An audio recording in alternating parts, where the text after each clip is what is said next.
A little over 2 years ago, a reporter put a question to the then Archbishop of Perth, who was then primate of the Anglican Church of Australia, and asked him, suppose we found the tomb of Jesus and we could demonstrate with high credibility that Jesus really never did rise from the dead. This was Jesus' body. What would this do to your Christian faith?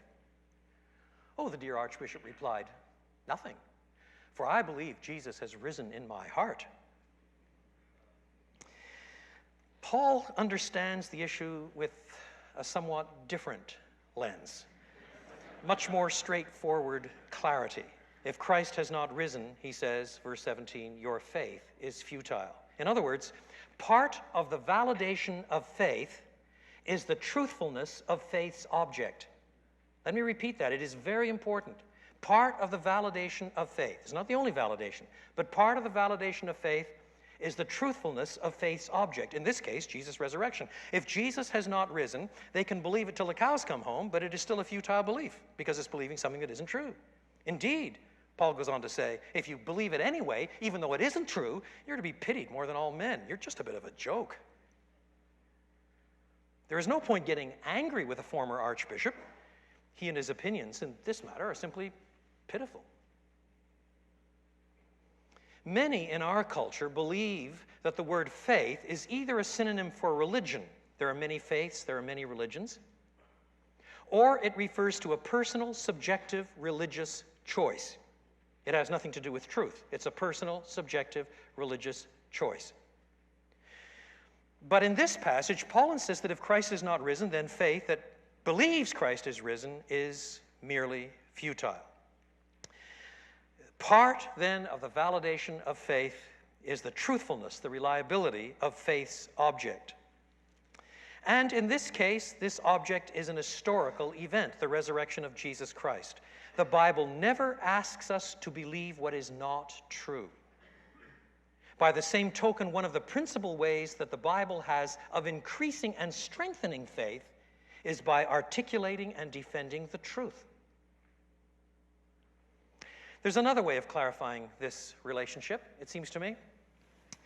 Not too long ago, the members of our New Testament department interviewed a possible addition to our department. We're one under budget, and we wanted the extra body.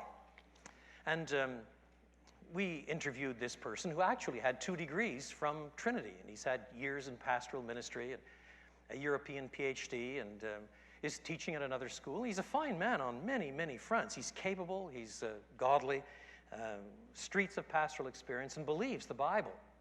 Somewhere along the line, we asked the question, suppose then a student came to you with an array of historical questions regarding what Matthew says or regarding what Luke says. How would you answer?